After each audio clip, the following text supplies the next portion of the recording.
नमस्कार, मी दिनकर शिंदे. आपण पाहताय DS न्यूज. तुमचं मत माझं मत मध्ये आपलं स्वागत. मित्रांनो, महाराष्ट्रातल्या शेतकऱ्यांसाठी आनंदाची बातमी घेऊन आलोय आणि ते म्हणजे असे की हवामान अभ्यासक पंजाबराव डक हे आपल्या DS न्यूजवर अवघ्या काही मिनिटांमध्ये या ठिकाणी येणार आहेत. आपण त्यांच्याशी संपर्क करतोय आणि लाईव्ह अंदाज जो काही शेतकऱ्यांना महाराष्ट्रातल्या पाण्याच्या संदर्भात, पावसाच्या संदर्भात आपल्याला मिळवायचा आहे तो आपण त्यांच्याकडून या ठिकाणी जाणून घेणार आहोत. पण एक गोष्ट नक्की आहे की राज्यामध्ये अनेक भागामध्ये पाऊस हा अत्यल्प झालेला आहे आणि काही भागामध्ये झालेला नाही. मे मध्ये भरपूर पाऊस झालाय, त्यामुळे अनेक शेतकऱ्यांनी पेरणी सुद्धा केलेली आहे. परंतु आता पेरणी झाल्यानंतर पावसाची गरज आहे, कारण शेतकऱ्यांचं सगळं लक्ष आकाशाकडे लागलेलं आहे, ढगाकडे लागलेलं आहे आणि पाऊस कधी पडतोय या संदर्भात त्यांच्यामध्ये प्रश्नचिन्ह निर्माण झालेलं होतं.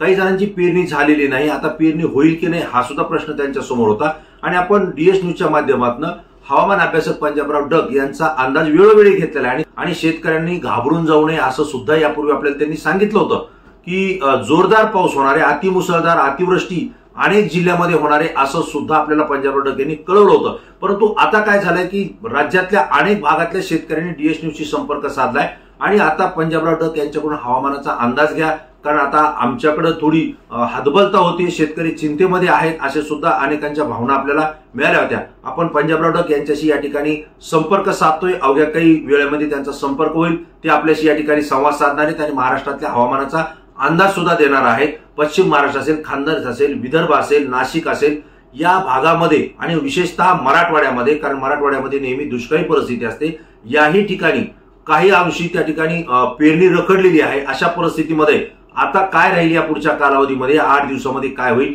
हा अंदाज आपण पंजाबराव डक यांच्याकडून जाणून घेणार आहोत. मित्रांनो, मी माहिती आपल्याला देतोय, परंतु माझी आपल्याला विनंती आहे की आता पंजाबराव डक आपल्याशी जे संवाद साधणार आहे ते थेट तुमच्याशी प्रश्नांची उत्तरं देणार आहेत आणि महाराष्ट्रासाठी अत्यंत आनंदाची बातमी मी देणार आहे असं मला पंजाबराव डक यांनी कळवलंय. त्यामुळे आनंदाची बातमी काय आहे महाराष्ट्रासाठी ती मी या ठिकाणी सांगतोय. परंतु जी ही बातमी या ठिकाणी मिळेल, ही बातमी, हा व्हिडिओ, ही माहिती आपण जास्तीत जास्त शेतकऱ्यांपर्यंत पोहोचवा, जास्तीत जास्त मित्रांपर्यंत पोहोचवा, कारण ही माहिती जर सगळ्यांना मिळाली तर त्यानुसार त्यांना आपल्या शेतीची कामं करता येतील आणि ज्यांची पेरणी राहिलेली आहे किंवा ज्यांची पेरणी झालेली आहे परंतु त्यांना काळजी पडलेली आहे त्या सगळ्यांसाठी हा व्हिडिओ लाभदायक होणार आहे. आणि म्हणून आपल्याला विनंती करतो की पंजाबराव डक यांनी जी काही माहिती या ठिकाणी देणार आहेत ही माहिती आपण जास्तीत जास्त आपल्या शेतकरी बांधवांना शेअर करा आणि त्यांच्यापर्यंत सुद्धा ही माहिती कळवा. मित्रांनो, पंजाबराव डक यांच्याशी आपला या ठिकाणी संपर्क झालेला आहे, आपण त्यांच्याशी चर्चा करू. ऐका. नमस्कार डक साहेब. हा, नमस्कार. पंजाब डक बोलतो. DS न्यूज मधून दिनकर शिंदे बोलतो. आपलं DS न्यूजवर स्वागत साहेब. हा, हे काय, मी तुमच्या बीड जिल्ह्यामध्ये आता मादळ मोहीम मुंबईकडे जात आहे. 6:09 झाले. हो, काय परिस्थिती राहील डक साहेब आता पावसाची? सर्वप्रथम तुमचा बीड जिल्हा आहे. हा, तर बीड जिल्ह्यातल्या सर्व शेतकऱ्याला एक आनंदाची बातमी द्या. काय झालं, खूप दिवस झालं तुमच्या बीड झालं, लातूर, धाराशिव, नगर जिल्हा, त्याच्यानंतर ह्या परभणी जिल्ह्यात पावसानं थोडं उघड दिलेली. परभणीकर पडलेला आहे पण ह्या 4 जिल्ह्यात मात्र कमी आहे. हा, तर त्यांना म्हणा आनंदाची बातमी, आज बऱ्याच ठिकाणी भाग बदलत पाऊस पडणार आहे. पण 30 जून, 1 जुलै, 2 आणि 3 जुलै दरम्यान जोराचा पाऊस पडणार आहे म्हणा बीड जिल्ह्यात. 30 ते 3 जुलै पर्यंत. हो, जोरात म्हणजे काय, सगळ्या पिकाला जीवदान ठरणार आहे. ज्यांना काम करायचे आज दुपारपर्यंत घ्या करून म्हणा आजच्या दिवसात. बरोबर, म्हणजे शेतकऱ्यांसाठी आनंदाची बातमी ही. हो, आनंदाची बातमी. आणि ज्या आता पेरण्या, हो, आणि पुन्हा आणखीन संपूर्ण आता सांगतो की हा पाऊस म्हणजे विदर्भात म्हणजे आज 29 जून, 30 जून आणि 1-2 जुलै विदर्भात मात्र नागपूर, वर्धा, भंडारा, गोंदिया, यवतमाळ, चंद्रपूर, त्याच्यानंतर अकोला, वाशिम, हिंगोली, बुलढाणा मुसळधार पडणार आहे तिकडं. म्हणजे 30 जून ते 3 जुलै पर्यंत.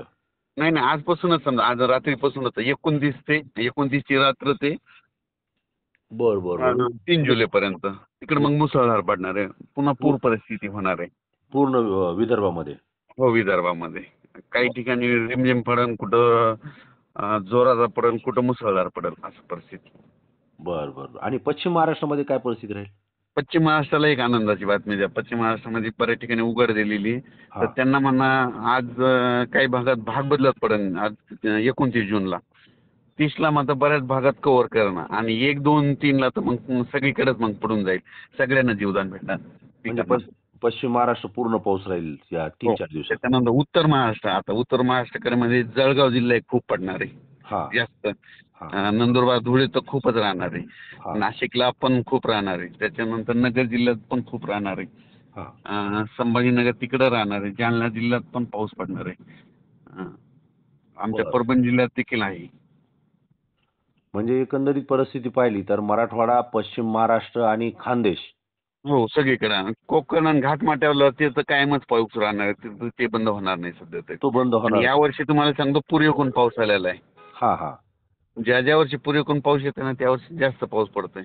हा हा आणि आपण म्हणलो होतो ना यावर्षी सगळे धरणं भरतील तर एक नाथसागराचं सांगतो, कालचे अपडेट सांगतो 41 झालंय आणि 13,000 क्युसेसनं पाणी चालू आहे. तर माझा अंदाज आहे ह्या 10 जुलैपर्यंत हा ते 48 पर्यंत जाईल. म्हणजे 50 पर्यंत गाठल. म्हणजे नाथसागर पैठण. हो. आणि येलदरी धरण आहे ना, हा ते देखील बरंच जवळपास ते पण त्याचं कालची अपडेट नाही घेतली, समजा तिची घेतो म्हणून सांगतो. ते पण यंदा भरून जाणार कारण की विदर्भात खूप पाऊस पडणार आहे त्याच्यामुळे. बर बर. म्हणजे आपण जे आणि सांगितलं. आमचं दूध नाही ना मृत साठ्यामध्ये होतं दूध ना आमचं. हो हो तर ते मृत साठ्यात होतं तर कालच्या पावसामध्ये त्याच्यामध्ये 35% पाणी आलं. बर बर बर. इतका पाऊस झाला. म्हणजे भरपूर पाऊस झालाय. हो. आता तुमचं हे बीडचं एकदा अपडेट करून द्या मला, मग त्याचं पण आपण दुसऱ्या व्हिडिओमध्ये हे करू. बर बर बर. म्हणजे आता एकंदरीत परिस्थिती 30 तारखेपर्यंत आपण पेरणी होईल म्हणला होता, त्यापैकी पेरणी झालेली आहे बहुतांश झालेली भागात. सगळी. काही ठिकाणी हो, पेरणी सगळी. अद्याप रखडलेली होती. हो. आणि आणि मी म्हणलो होतो ना शेतकरी सोयाबीन पेरायलेलं दिसेल, आपण सांगितलेलं आहे की नाही ते हो हो. जूनच्या शेवटच्या आठवड्यात. म्हणजे आता शेतकऱ्यांना म्हणजे जी काळजी पडली होती की आम्ही पेरणी केली, पीक उगवलंय पण पाऊस पाहिजे, तर तो आता सगळ्यांनाच पाऊस होतोय. सगळ्यांना पडणार, कोणी वंचित राहणार. आपण सांगितलं होतं ना महाराष्ट्रातल्या सगळ्यांची पाऊस पडलेला दिसेल आणि पेरणी करायला दिसतील शेतकरी, असं सांगितलं होतं ना आपण. हा, आणि दुसरंही तुम्ही असं सांगितलं होतं की 15 जून ते 30 जून पर्यंत ज्या भागात पाऊस पडल त्या भागात नाही आता इथून पुढचे 2 महिने पाऊस राहील. नाही 15 मे ते 30 मेच्या दरम्यान. हो 15 मे ते 30 मेच्या दरम्यान. हो म्हणजे एकंदरीत शेतकऱ्यांसाठी आज आनंदाची बातमी तुमच्याकडून मिळते. हो. आणि हे काय तुमच्या बीड जिल्ह्यातूनच चाललं मी, म्हणजे सकाळी पहाटे 4ला निघालेलं घरून. बर बर बर. हम्म. मग आता दौरा कुठे सर आपला? इकडे जायचं एक टाकळी ढोकेश्वरला एक प्रोग्राम आहे शेतकरी मेळावा, आणि तिथून पुन्हा आळे फाटा करून तसंच याला जाणार आहे संगमनेरकडं. बर बर बर. म्हणजे तुम्ही एकतर DS न्यूजला तात्काळ म्हणजे संपर्क केलाय. आम्ही फोन लावला की तुम्ही फोनही घेताय आणि शेतकऱ्यांच्या सगळ्या प्रश्न असतील त्याची उत्तरही देतायत. मी त्याबद्दल मुद्दाम तुम्हाला काय केलं, सकाळी सकाळी न्यूज दिली मुद्दाम म्हणलं. आनंदाची बातमी आहे. शेतकऱ्यांचे खूप फोन येत आहेत. शेतकरी चिंतेत होते आणि आता ही आनंदाची बातमी पाहून शेतकऱ्यांना निश्चितपणे आनंद होईल. हो. आणि तुमचा जो अंदाज आहे तो कायम हा या भागातल्या शेतकऱ्यांसाठी महाराष्ट्रातल्या लाभदायक ठरलाय. अशा प्रतिक्रिया शेतकऱ्यांच्या सुद्धा आमच्यापर्यंत पोहोचल्यात. काही शेतकरी चिंतेत होते, काहींची नाही, अपेक्षा मी थोडी काय म्हणलो होतं, भंग झाली होती. कोणीच वंचित कोणीच राहणार नाही तुम्हाला म्हणलो होतं, सगळीकडे पाऊस पडणार. चांगली हॅलो? गोष्ट, चांगली गोष्ट आणि आहे. यावर्षीचा पाऊस चांगला आहे, मी पहिल्यापासून काय म्हणलो होतो. हा, यावर्षी पाऊस चांगला राहील म्हणून. हो. जूनमध्ये थोडा सर्वसाधारण राहील, जुलैमध्ये जास्त राहील, ऑगस्ट सप्टेंबरमध्ये सरासरीपेक्षा जास्त, आणि 2 नोव्हेंबरला थंडी. बरोबर आहे. म्हणजे आता हा जुलै हा. महिना सुद्धा पुढचा पावसाचा राहणार आहे आणि ऑगस्ट आता मी घरी नाही नसतं तुम्हाला ना ते कॅलेंडर मधला फोटो काढून दाखवतो. 1-2 तारखेला त्याच्या पाऊस लिहून ठेवलेला आहे बघा. 1-2 हा हा तारखेला हा. म्हणजे लिहून ठेवलेले आहेत ह्यामध्ये. काय होतं कधी कधी मी नसतं घरी, हा हा. मग फोन येतात पावसाबद्दल, घरी विचारतात, मग त्यांना म्हणत असं त्याच्यावर लिहून ठेवलेलं कोणत्या दिवशी पडणार आहे. बर बर बर. नाही, हा. नियोजन तुमचंही असतं आणि तुमच्या सल्ल्यानुसार शेतकऱ्यांनी सुद्धा आपल्या पिकाचं नियोजन केलेलं असतं. हे आपण आणि यापूर्वी तुम्हाला एक सुद्धा सांगतो, तज्ज्ञ येतील नुसतं पाऊस सांगतील, पण मी काय करतो शेतकऱ्याचे सोयाबीन बद्दल, हरभऱ्याबद्दल, कापसाबद्दल, मकाबद्दल इतका अभ्यास केला प्रॅक्टिकली की खूपच. हो हो. मी कापसाचं नियोजन काय काय करणार, काय खत देणार, कोणतं औषध फवारणार, सगळं डिटेल सांगायला सगळ्यांना. नाही, आणि त्यामुळे शेतकऱ्यांचा फायदा पण होतोय. हो आणि यावर्षी पीक पण आपण सांगितलं की पिकाचं प्रमाण सुद्धा चांगलं राहणार आहे. म्हणजे उतारा हो सुद्धा चांगला येणार आहे पिकांना. हो, चांगलं येणार. हो. त्यामुळे शेतकऱ्यांनी काही घाबरायची गरज नाहीये. हो. डगसाहेब आपण हा हा आलो तुमच्या बीड जिल्ह्यात कापसा चांगली येतं तुमच्या. हो, चांगले चांगले. हो. यंदा लय उतार येणार आहेत कापसाला आणि भाव सुद्धा ना 300 रुपये जास्त भेटेल यंदा. म्हणजे 700-800-900 पर्यंत नाही, 700-900, 800-900 कापसाचा ना. हो. म्हणजे शेतकऱ्यांचा 200-300 म्हणजे इतकं जात. म्हणजे 800-300 पर्यंत जाईल. म्हणजे शेतकऱ्यांना चांगले दिवस आहेत परत. हो, चांगले. काही शेतकरी हातबल झाले होते बरं का डगसाहेब. काहींना वाटलं होतं पाऊस पडतोय की नाही पडतोय. आता आमची पिकं करपायला लागली. शेतकऱ्याला ना नुसता हवामान अंदाज नाही नुसता महत्वाचा. हा हा त्यांना काय महत्वाचं हे सगळं सांगावं लागतंय. प्रॅक्टिकल अभ्यास करतो. हो, बरोबर आहे का नाही. बरोबर. काय काय गोष्टी चुकी तुम्हाला सांगतो. माझं पीक संजीवक आहेत ना हे तणनाशक. हा हा PhD पेक्षा जास्त अभ्यास आहे. हो हो वास्तुशास्त्र, भूगर्भशास्त्र, मानसशास्त्र, पीक संजीवक, गारपीट, पाऊस, सगळ्या गोष्टी. नाही, तुम्ही दिलेल्या अंदाजामुळे शेतकऱ्यांना पुन्हा एकदा धीर पण येईल, आधार पण मिळतोय आणि DS न्यूजवर आपल्याला वेळोवेळी आपण शेतकऱ्यांशी संवाद साधतात. त्याबद्दल मी आपले DS न्यूजच्या वतीनं मनापासून धन्यवाद देतो डॉक्टर साहेब.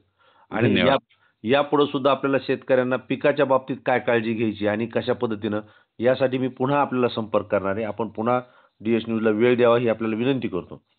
ठीक आहे. आणि आणखीन एक सांगायचं राहिलं तर गुजरात, राजस्थान आणि मध्य प्रदेश खूप पाऊस पडणार आहे ह्या 10 दिवसात. गुजरातल्या बातम्या आपल्याकडे येतील. हो, गुजरात, मध्य प्रदेश, राजस्थान इकडे खूप म्हणजे गुजरातला अतिवृष्टी होईल समजा, तर त्याच्या बातम्या आपल्याला येतीलच. हा हा तो पण या पुढच्या 8 दिवसात. हो, गुजरातचं सगळं. हो, बर. धन्यवाद साहेब. DS न्यूजच्या वतीनं आपले मनापासून धन्यवाद. मित्रांनो, आपण पाहिलं की शेतकऱ्यांसाठी खरोखर आनंदाची बातमी हवामान अभ्यासक पंजाबराव डक यांनी दिलेली आहे. तसं जर पाहिलं तर त्यांनी वेळोवेळी अंदाज दिलेला आहे आणि शेतकऱ्यांना सांगितलेलं आहे तुम्ही घाबरू नका, काळजी करू नका. यावर्षी भरपूर पाऊस आहे, मुसळधार पाऊस होणार आहे. ठीक आहे, काही ठिकाणी कमी अधिक झाला असेल, परंतु आता जवळपास या 29 जून पासून म्हणजे आजपासूनच जवळपास 3 जुलैपर्यंत हा जोरदार पाऊस होणार आहे, मुसळधार पाऊस होणार आहे.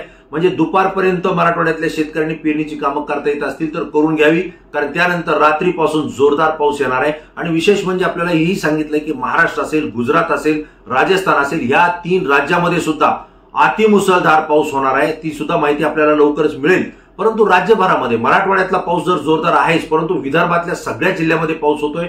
नाशिक, पश्चिम महाराष्ट्रामध्ये आणि उत्तर महाराष्ट्रामध्ये याही भागामध्ये सगळ्या जिल्ह्यामध्ये पाऊस होतोय आणि कोकण भागामध्ये तर पावसाचं प्रमाण अधिक राहत आहे.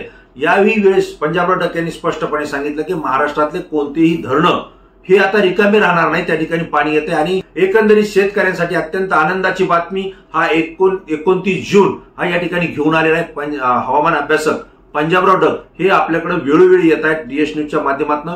जे शेतकरी आपल्याला प्रश्न विचारतात ते सगळे प्रश्न आपण डक साहेबांना या ठिकाणी विचारतोय, त्याचं उत्तर सुद्धा आपल्याला DS न्यूजच्या माध्यमातून मिळतंय. आपण वेळोवेळी DS न्यूजवर हवामान अभ्यासक पंजाबराव डक यांचे जे काही अंदाज दिलेला असतो तो या ठिकाणी पाहत जा, ऐकत जा. आणि या पुढच्या कालावधीमध्ये कोणतं पीक घ्यायचंय, कशा पद्धतीने घ्यायचंय, त्याला खत कधी घालायचं आणि त्याची काळजी कशी घ्यायची या संदर्भात सुद्धा पंजाबराव डक यांच्याकडून आपण माहिती घेणार आहोत. तो शेतकऱ्यांना लाभदायक ठरेल आणि यावर्षी सगळ्याच पिकांना जवळपास उतारा चांगला येणार आहे आणि कापसाला सुद्धा 8,200 ते 8,300 असा भाव मिळण्याचे सुद्धा अंदाज हा पंजाबराव डक यांनी व्यक्त केला. आता तुम्ही म्हणाल ते हवामान अभ्यासक आहेत, बघ पिकाच्या भावाचं कसं, तर त्यांचा प्रत्येक भागामध्ये मी त्यांच्याशी ज्यावेळेस भेटतो, बोलतो, त्यावेळेस त्यांचा सगळ्या विषयावरती प्रचंड अभ्यास आहे आणि यावर्षी कापसाचा भाव सुद्धा वाढून मिळणार आहे. हा जो काही त्यांनी अंदाज सांगितला अत्यंत बरोबर आहे असं मला त्यांच्या या बोलण्यावरून जाणवत आहे. मित्रांनो, जो काही हवामान अंदाज पंजाबराव डक यांनी या ठिकाणी व्यक्त केला तो आपल्यापर्यंत मी या ठिकाणी दिलेला आहे.